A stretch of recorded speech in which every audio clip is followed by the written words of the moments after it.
So I've read over 21 books on time management, productivity, and procrastination. And over the years, I've actually helped around 200 people beat procrastination.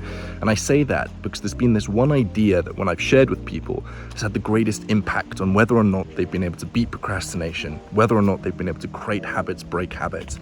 And it's actually an idea that I've never heard explicitly stated in any of the books that I've read. It's kind of pieced together from experience and things that I've observed in my own behavior and loads of other people's behavior. So I want to dedicate the first half of this video to explaining that idea, the second half of the video to unpacking it and showing how you can apply it.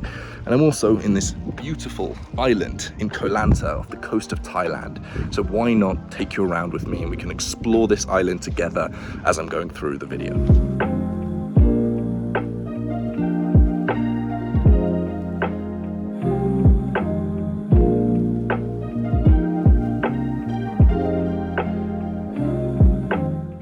So it all goes back to my first year at university when I was in a real rut.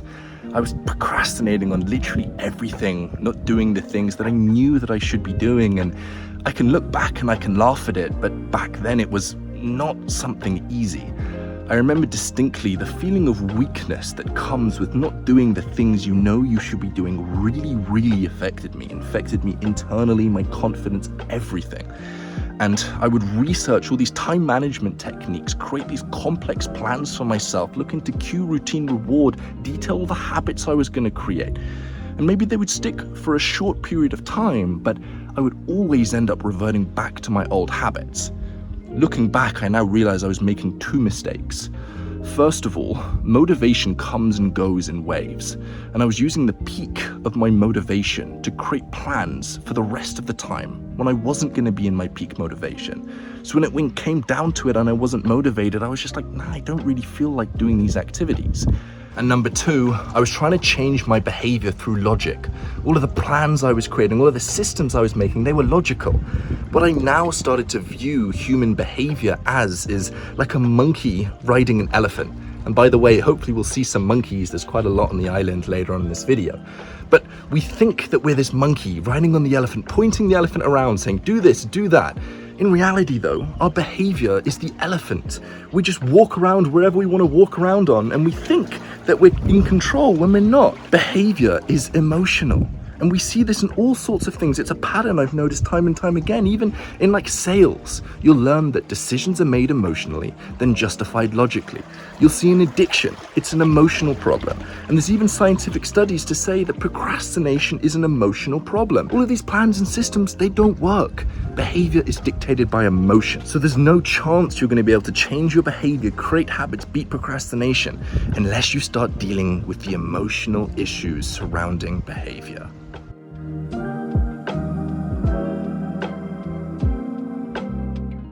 So the summary of everything, all of those books, is that procrastination occurs when negative emotions are greater than positive emotions. A habit will fail if negative emotions are greater than positive emotions. On the flip side, action happens when positive emotions are greater than negative emotions. And when we understand this, you can use this to manipulate your behavior to get yourself to act in a way that will help you achieve your goals, help you achieve your desires. So the rest of this video is going to be dedicated to talking about how we can increase positive emotions around a task and decrease negative emotions around a task to make sticking with your habits guaranteed.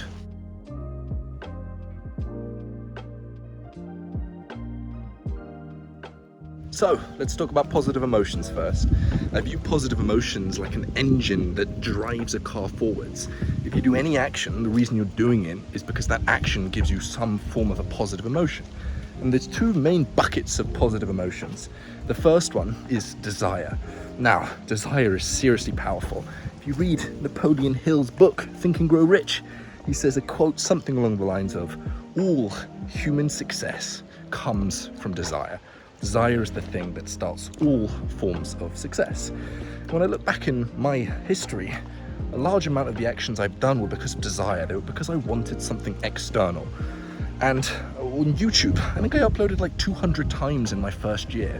Did I really enjoy it? No, I didn't really enjoy the process. But did I really want the success, and did I really want the freedom, and did I really want to impact people in a way that YouTube could bring? Yes, that was the reason I acted.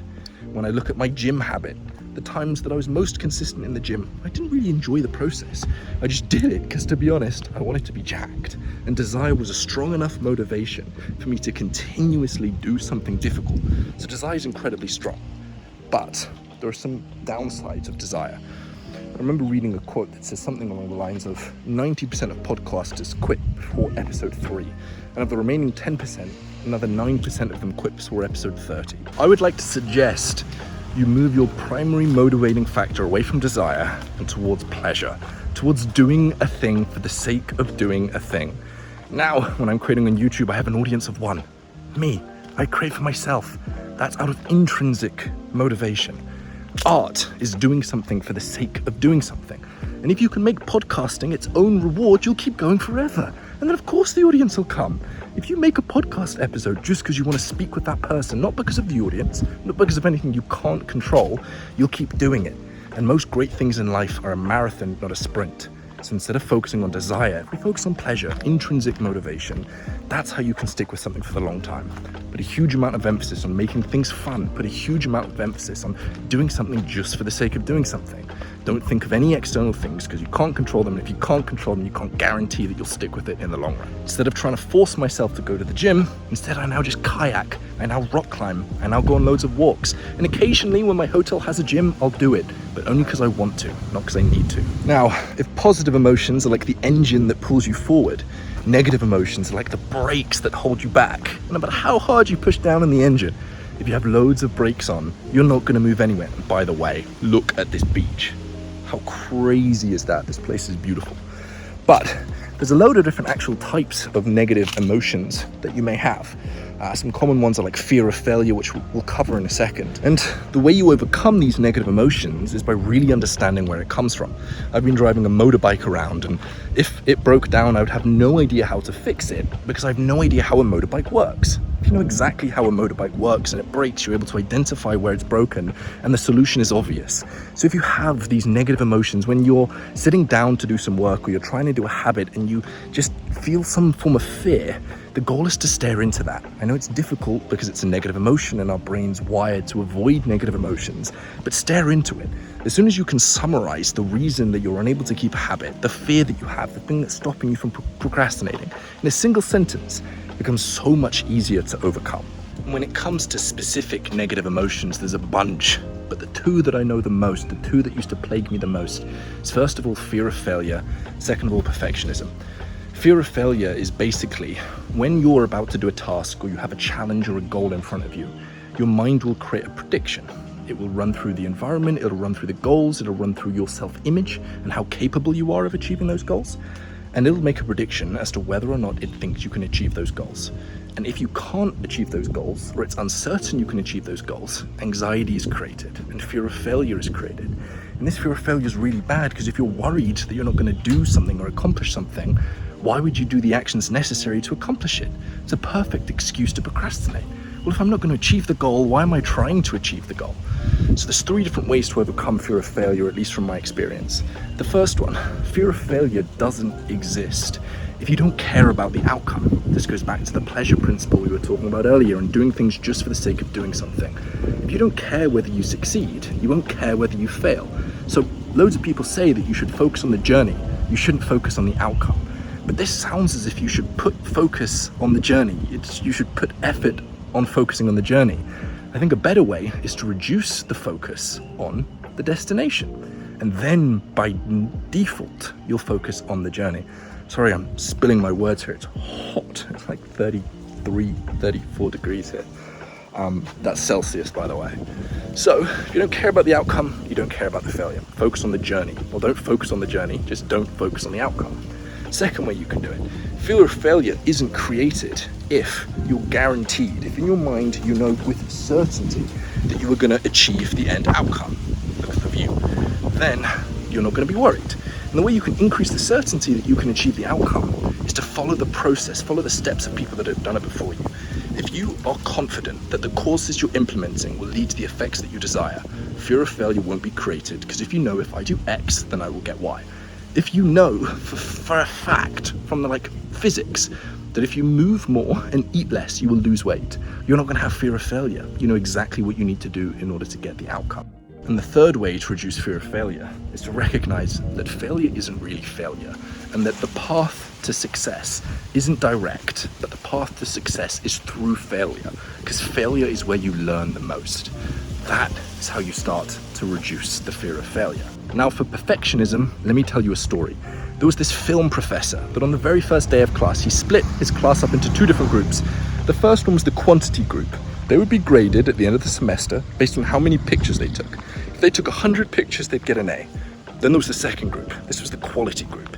They were only asked to submit one picture, and they would be graded completely off of that one picture. Funnily enough, the group that created the highest quality pictures wasn't the group that was focused on quality, it was the group that was focused on quantity. And the lesson to this is simple. Perfection is created through imperfect action. The way you create something incredible is by first creating something not incredible. And understanding this made me realize that perfectionism was stupid. Perfectionism was actually taking me away from my goal of perfection. My friend Cade has this quote that says, "The hand that tries to stay still will shake. The person that tries to be perfect will tremble." And that is perfectionism. So there's fear of failure, there's perfectionism. There's a bunch of other fears that I can't get into in this video. I'll be here for hours and I haven't experienced them personally, so how can I help you out with things that have helped me? But journal about it, get specific on it, and the problem will be removed. So overall, if you're trying to create habits, if you're trying to act, if you're trying to stop procrastinating, deal with your emotions, don't deal with the logic, and that will change everything, or at least that's what worked for me. Hope you enjoyed.